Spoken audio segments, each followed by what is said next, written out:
Infernal greetings, infernal blessings to all. The adversary. The adversary. We on the left-hand path walk the adversarial current. We seeking self-mastery walk the self-current, the adversarial current. Why? Well, first we have to understand why the adversary.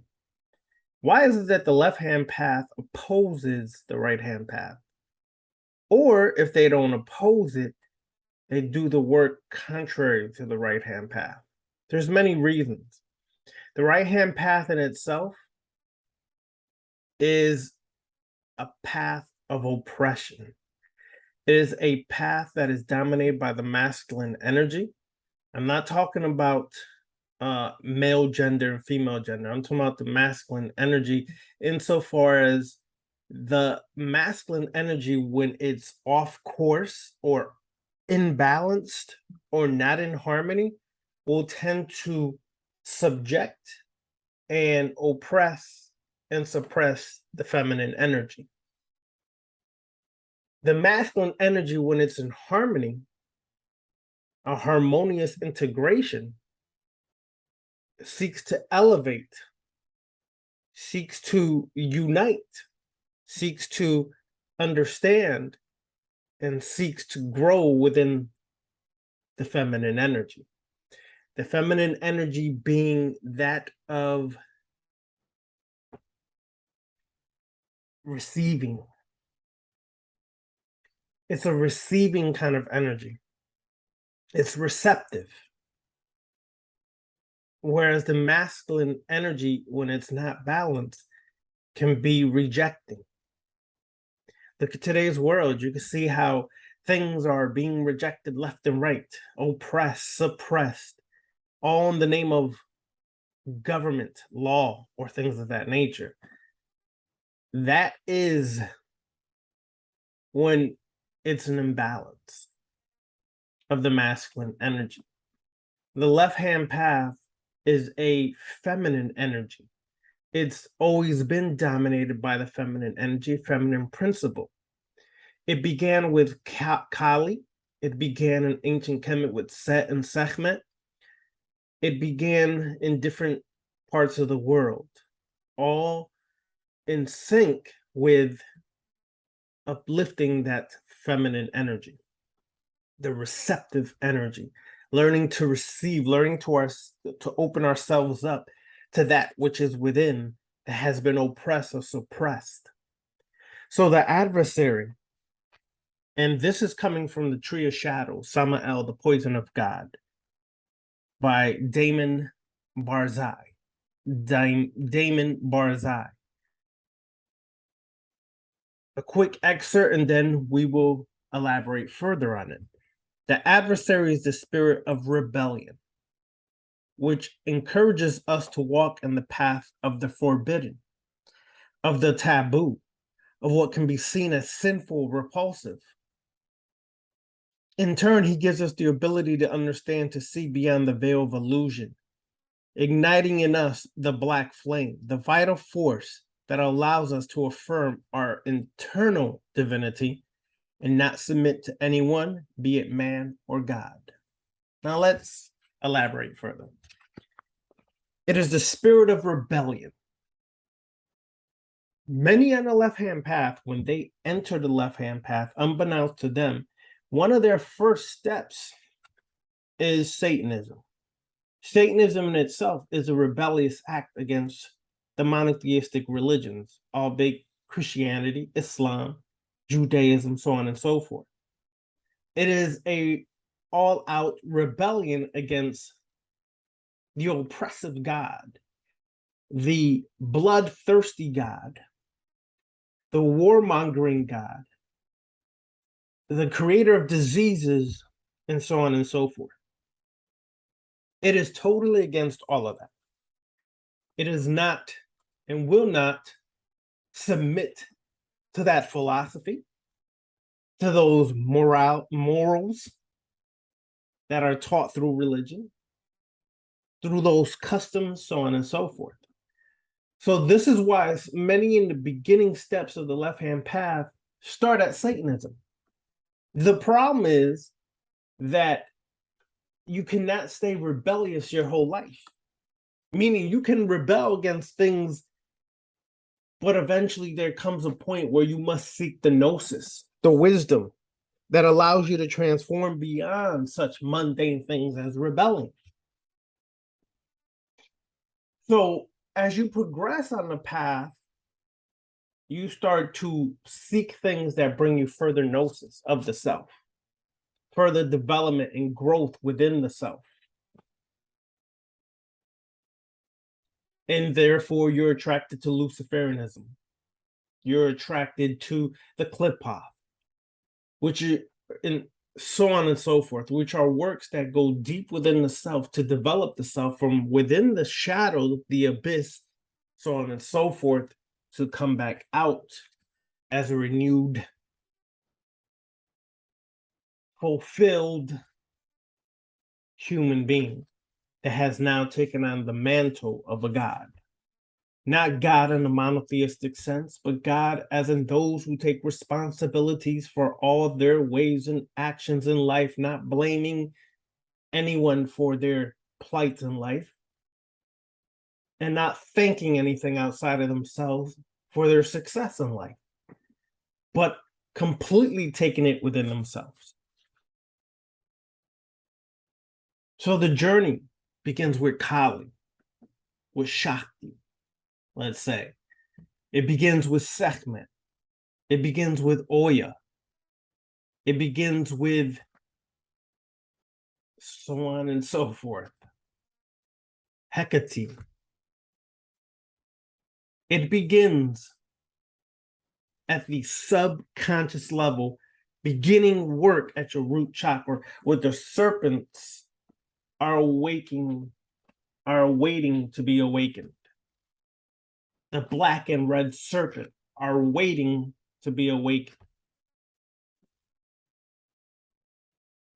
The red symbolizing the menstrual blood, symbolizing the blood of life, symbolizing the creative force and energy of a female. The black representing the man. Okay? When those serpents begin to move and then they coil with up your spine, hitting certain chakras, they merge as one in the crown, becoming the black serpent. They take on the color of the black for the black flame, the vital force, the creative force of will, the transformative force. In ancient Kemet, they called that who was the creative force of will. That black vital flame within. So we start at a rebellious state, but it propels us to investigate further. We start to investigate the path of the forbidden, which is called taboo. The Agori of India, for example, are considered those who walk the path of taboo, and they're looked upon as a subversive group, albeit a spiritual group in India, that seeks to walk the path of the feminine, the left-hand path, to climb back up the spine and merge back with the masculine energy, consciousness, and the creative energy and the consciousness merges one in the crown. To do that, you must understand the forbidden, not reject it, not run from it as religion has taught us to do, but accept it and enact those forbidden rights that have been kept from you. You must take the path seriously when you start to enter the path of the forbidden, because there are many delicacies that are provided for you that have been rejected or suppressed and you can get lost in them. You must never forget that the purpose of going into the forbidden is for the gnosis, for the wisdom. That is the supreme ultimate level that you are going in there for. Not to be a lost individual within your own lust. Lust is an energy related to passion. It is a creative energy, a force, a will to transform us, to propel us. Not, as we've been taught through religion, that is evil and wrong to have lust. No, it's not.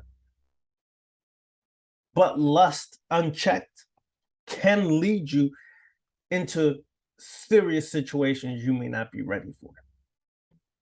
So as we gradually walk the forbidden path, we start to open up more and more things within ourselves that we know have been forbidden, that we've not been allowed to encounter. And then you go further in there, you start to understand what was forbidden is not forbidden because it's evil and wrong. It's forbidden because you become empowered and you become, as a God, seeing things clearly with your 3 eyes, 2 physical, 1 spiritual. This is the reason why the forbidden path is forbidden, because when you go in there, you'll understand it's not as dirty, it's not as evil, it's not as wrong or anything else like that as I've been taught. Rather, it's empowering and awakening. You understand the feminine energy in a more 360 well-rounded state than what we've been given or told. Feminine energy, masculine energy. This has nothing to do with gender. Although one gender tends to encompass more of that energy, we all have both energies within us. See, we've been so flooded with this misinformation that feminine energy is female and masculine energy is male. And that's incorrect. This is why you have some of the most ferocious warriors, assassins, destroyers, which is associated by many incorrectly to be a masculine trait.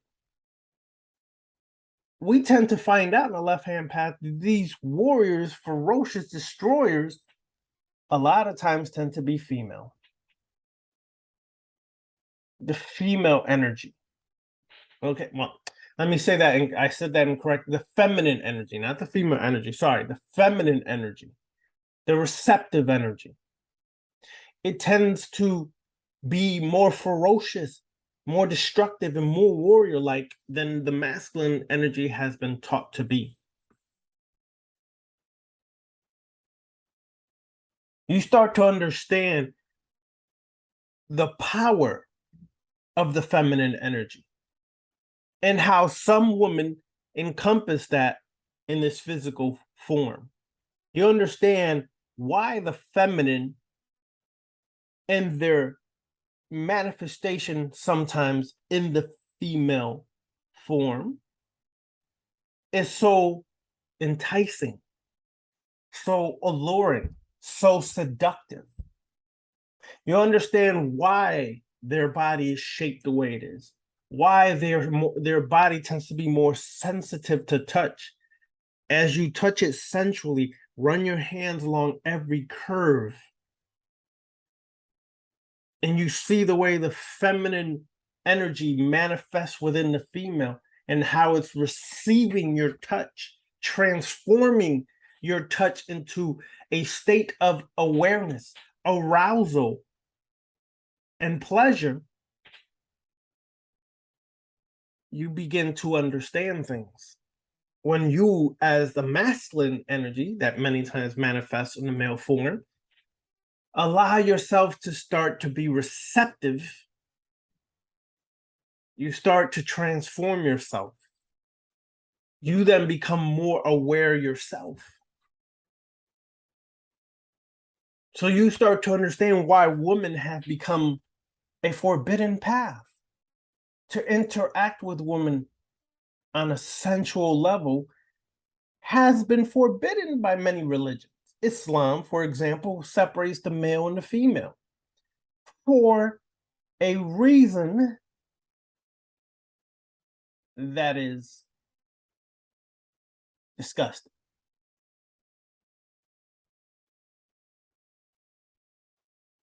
This is what we have to clearly start to grasp. The path of the taboo. What are your most taboo thoughts? As a Black adept, as an adept, walking the adversarial path, you explore your most taboo thoughts. You experience those taboo thoughts and you gauge which taboo thoughts are permissible for you to enact or interact or engage in. And there's a reason I said permissible. Certain acts that are taboo may not be right within the eyes of the law. So you have to be careful how deep your taboo is. And you have to be able to enact your discipline and your willpower to stay within the path of taboo without violating yourself or anyone.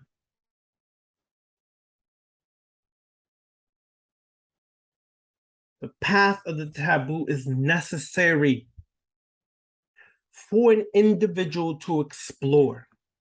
Some of you all may be afraid to do that because of how much you've suppressed yourself.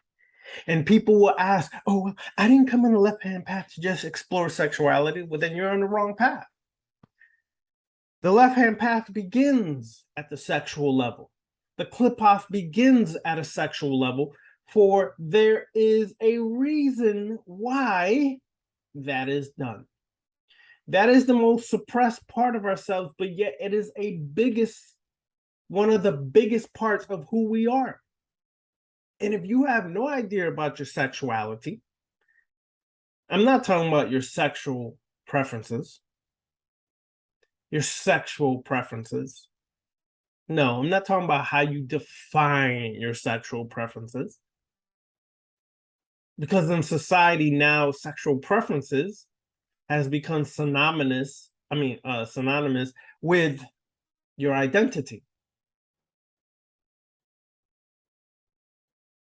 At the end of the day, you're still a person, still a human being. You belong to a certain ethnic group, a race, or whatever. You still are a human being, minus your sexual preference, sexual orientation. That has nothing to do with understanding your sexuality.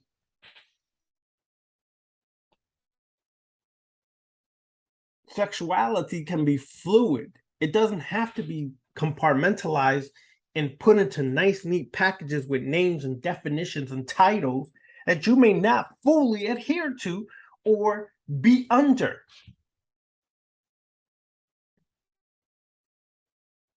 Sometimes the LGBTQ plus community does a disservice to themselves when you try to identify your sexual orientation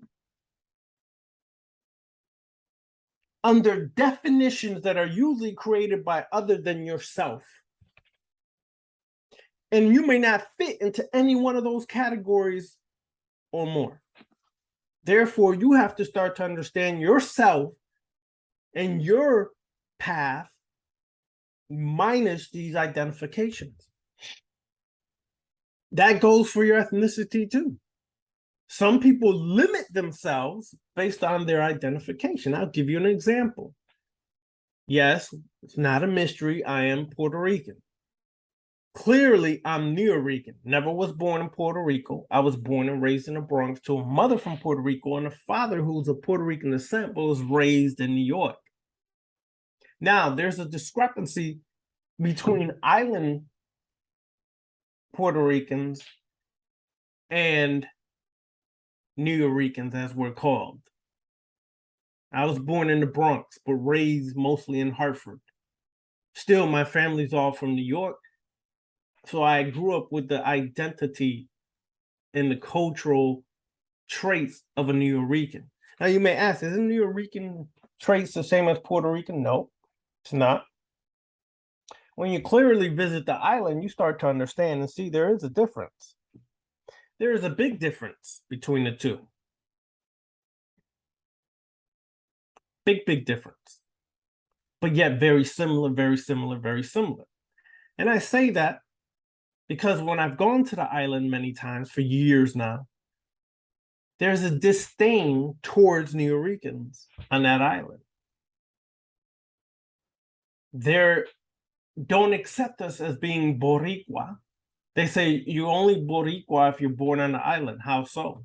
If my blood is the same blood that you hold within you, the same DNA traits that you hold within you on the island, and my parents came here, or my mom came here, my grandmother came here from the island, then I have the same blood you do. It has nothing to do with your identity of where you're at. The blood remains the same.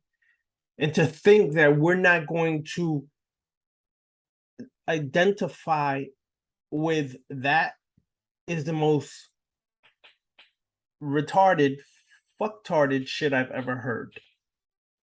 But yet, I can't limit myself to just that. Yes, I'm proud to be New Rican, Puerto Rican. I'm proud of my cultural aspects. I'm proud of the African, the Taino.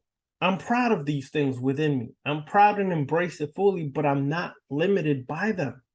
Some Puerto Ricans will never date outside of their ethnicity. Preference, that's your choice. That's your prerogative. Not prerogative, because that was actually a wrong word that Bobby Brown's song in his song, and we accept it as right, but there is no word prerogative in the English dictionary. Go look at it. Go look it up. Don't believe me. Anyways, that's your choice. But you're limiting yourselves sometimes when you do that. You're not learning. You're staying kind of within a compartment, a box. And therefore, you can't see similarities with other ethnicities. You can't see cultural traits that are similar, so on and so forth. Growing up in New York and Hartford, I was able to see how many Caribbean people have similar cultural traits, regardless what language we're speaking. Whether it's English and you have your dialects, whether it's Creole, Haitian Creole, Creole from St. Martin, whether it's Spanish, there is similarities the way we eat. I mean, the way we prepare our food, the foods that we eat, the dances that we do, the music has a lot of similarities. Therefore, in the Caribbean diaspora, we have interacted in the States more so than on the islands, interacting with each other to create new sounds, new music, so on and so forth, whatever the case may be. But when we limit ourselves to just this, you're doing yourself a disservice. That's just my opinion. You're doing yourself disservice because you're not understanding other traits, other cultural, all other cultures, other things of that nature. And we stay stuck in the old mentality of why we should or shouldn't date someone based upon what our grandparents taught us, so on and so forth. So we do this to ourselves, and therefore we never explore the path of the forbidden. We don't explore outside of Christianity, Catholicism, Pentecostal, Seventh-day Adventist. For example, in Puerto Rico, those are some of the dominant religions and denominations. In Santeria, we don't explore outside of that. We stay stuck within there and never learn anything more than that, what is provided for you. So as a rebellious act, which I started at an early age, I started to explore beyond my culture, understanding other cultures, seeing the similarities, exploring every religion you could imagine, exploring spiritual traditions, so on and so forth. Because I, as a rebellious act, did not want to be limited and controlled by certain things. So, as the path of the adversary, we are not repulsed by what some consider sinful. We are not turned off by what is on the taboo. Rather, we are curious because it helps us to learn more about ourselves and identify with ourselves.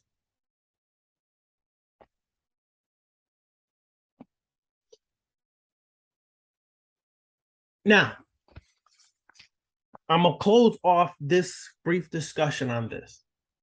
I posted a meme back a month ago or so on the Temple of the Black Serpent on Instagram. And in there it said the left-hand path, solitary path. And it's not for the sheep. We're more like wolves.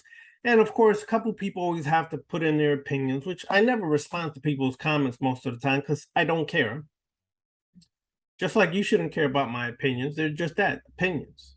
My experiences created my opinions. Your experiences are going to create a different opinion, and so be it. We should be able to accept that and understand that. Now, they commented, well, wolves run in packs. Do you know why the left-hand path is solitary? It's not that we're sitting there like hermits. Okay, it's not like we're going up into the mountain as some would do in India, okay, and become reclusive and sit there away from everybody. That's not what the left-hand path does. It's solitary because the work you're doing is a solo work. You're doing it for self. Much of the work is of subjective nature. So your work is solitary. Even if you're being initiated in a temple, an order, a group, whatever the case may be, your work is still solitary. You're initiated. It's usually you initiating yourself.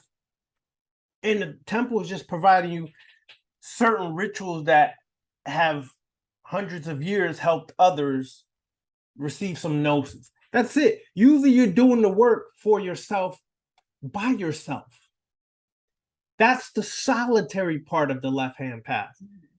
How we become like wolves is when we come together. Left-hand path people are solitary when they do their work, but we are social people.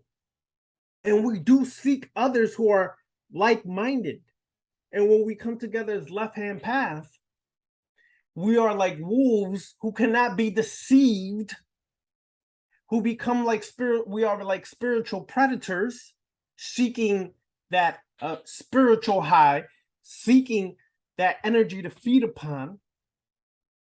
And we become stronger when we are together because we interchange and interact and share information that can help us propel further along in the path. That's why that meme, when you really sit down and analyze it before you jump to conclusions and let your ego do the talking and want to comment right away, you would understand. Left-hand path is solitary in the work you do. We're not solitary like we're just antisocial. We're not. We're very social people with like-minded people walking the path.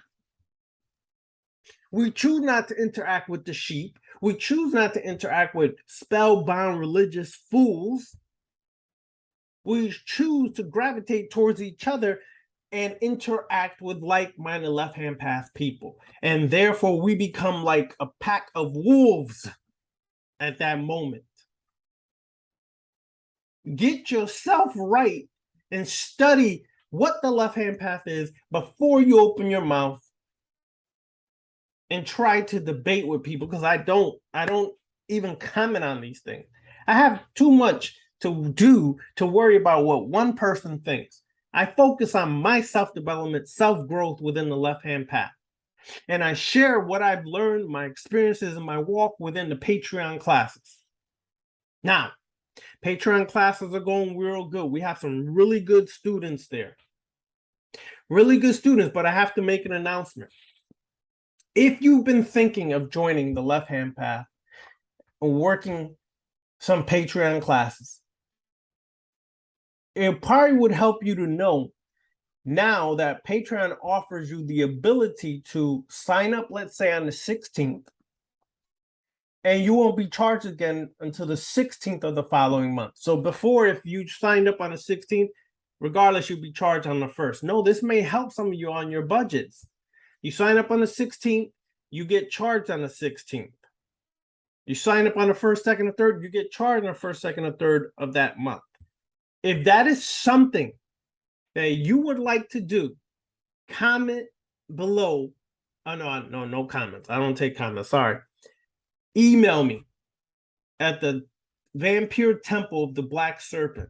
Email me at the Vampire Temple of the Black Serpent and say, yes, I would like for you to provide the ability for me to sign up on any day and get charged on that same day the following month. All right?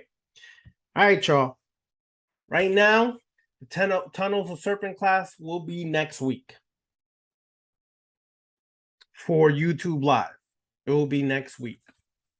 I just got my power back. So I want to quickly make a video, let y'all know we survived the storm. It is not as bad here in Orlando as it was in Fort Myers, but there's many parts of Orlando that are flooded and underwater, and people got their houses destroyed. So just letting you know, it was pretty bad here too. All right. But we're good right now. Power's on. Everything is good. So I wanted to make a video, let y'all know everything is good. Share information with y'all. And hope to see y'all soon. All right?